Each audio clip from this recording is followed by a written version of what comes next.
Hello, everybody. Scott Golden here with the World Class Championship Wrestling Review Series, and we enter the year of 1985. We're back at Reunion Arena for the Thanksgiving Star Wars cover or Holiday Star Wars coverage, uh, featuring many matches, six-man elimination match here, and other things.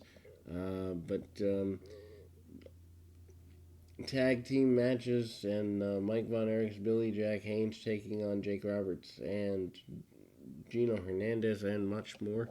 Um, but we open with the holiday Star Wars event. They like to do major things at the holidays. Of course, that was a major drawback then. Um, Several people involved in the six man here. Um,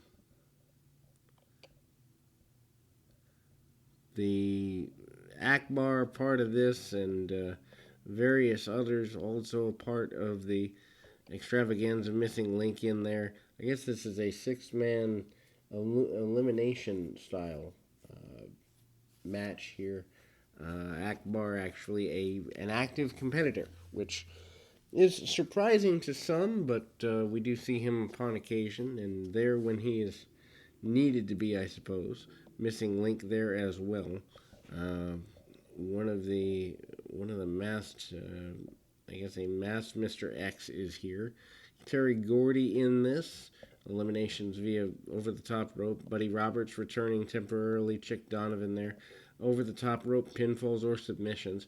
Lots of chaos in this as Gordy continuing to be kind of the brute of the bunch. The masked Mr. X is exactly what you'd imagine him to be, a masked Mr. X. And then we kind of see Missing Link try to make his way back through.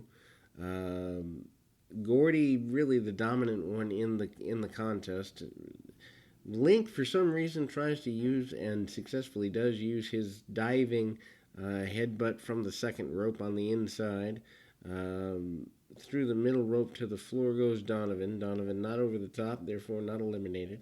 Match is just organized chaos, which they seem to do these at the major holiday events. Poor referee running around trying to keep his eye on everything. You'd think they'd have multiple referees for such an event like this, but this is not the case. And we kick off January in crazy odds here. Match goes back and forth. Too much action to call everything, but the majority of the time we see um, Terry Gordy is the main focus. Gordy actually with a big slam on the missing link, which is a little surprising because again you don't see Link get dominated too terribly much. Mr. X stays in the match longer than is expected. Referee again running around like he's got his head cut off in every direction here. Um, so then we kind of see a shot there. Um,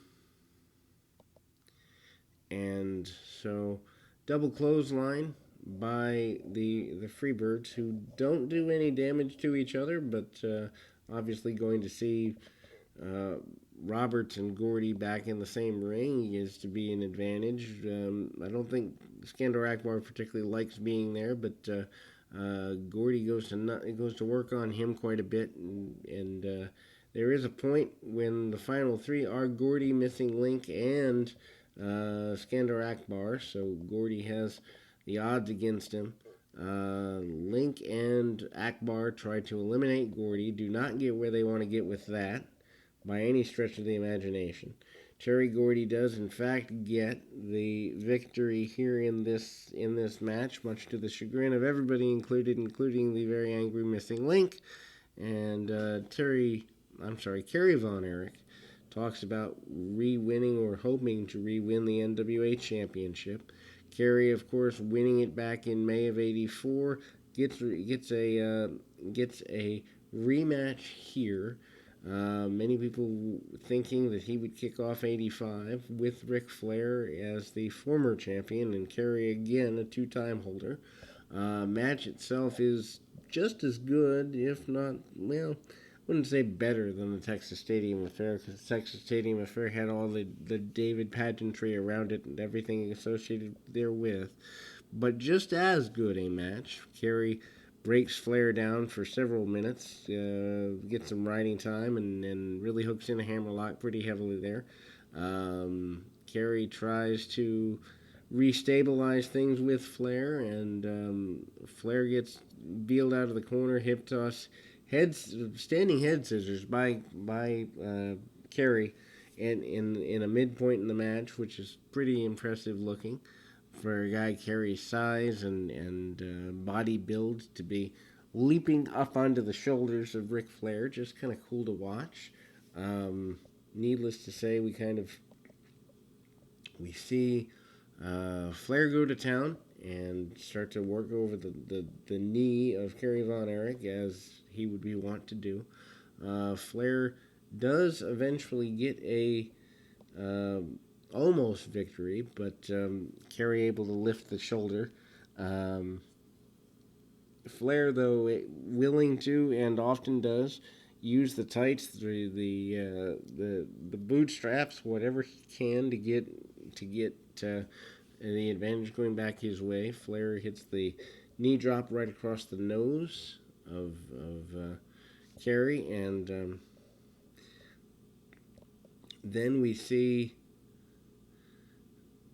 pull in by Ric Flair, and pulls him back into the ring. Flair goes to town with the chops. Single chop can knock Kerry off his feet, so that'll tell you how weak Kerry is. Kerry does get the sleeper hold on Flair for a bit, and then we kind of see things going back to the canvas. Flair gets tossed off the top rope when he tries to do the rope climb spot that Flair's known for. And referee losing a little bit of control towards the end of the match. Kerry takes a few shots at Flair. The shots at Flair not as strong as they would normally be. Whip, and Flair does the up and over spot, comes up off the top rope, and obviously gets caught in the claw coming off the top rope, and one would assume that's the end for Ric Flair, as the claw usually signals the end for just about every adversary in Texas.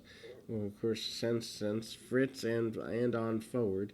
But Flair manages to get his way out of there with a low blow. Kerry takes him down and actually steps over into a figure four. So Kerry having the figure four, rather impressive. Obviously, this match is a super long match, 20 plus minutes probably. Flair sends Kerry to the outside to gain some advantage, but Flair does eventually walk away, still the champion. The use for Flair to get himself disqualified is what's there. The NWA official of the day actually says there's 3 officials in the area. Says that there will be a rematch within a couple of weeks. Flair versus Kerry again. If Flair gets himself disqualified, he will lose the NWA title, obviously overruling the ruling that Flair saved himself with this one. We move into the, I guess, main bout of the night. I wouldn't call it the main event because, well, that's disrespectful to the World Championship. But obviously we move forward into Jake Roberts, and his partner is Gino Hernandez against Mike Von Erich and Billy Jack Haynes. Von Erich and Billy Haynes, interesting team. They're trying to give Haynes the rub of being new in the area, I suppose. Roberts and Von Erich start off. Von Erich is a bit of a punching bag for Jake Roberts in the early stages. Obviously, the size disparage and experience disparage, a major issue. Haynes comes in, clears house for a little bit, but the heels cut him off. Double clothesline by Hernandez and Roberts does not bode well for Billy Jack. And then we see Mike Von Erich come back in and gets on the wrong end of a drop kick there as Gino holds Jake off, and Then all chaos erupts here. The claw on Jake Roberts on one side, and Haynes and Hernandez pair off on the other side.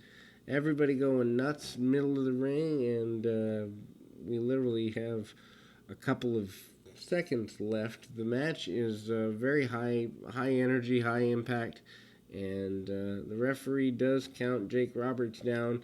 Roberts does not submit, but gets pinned by the claw as we close the first episode of 1985 here in World Class. We'll be back with more right after this.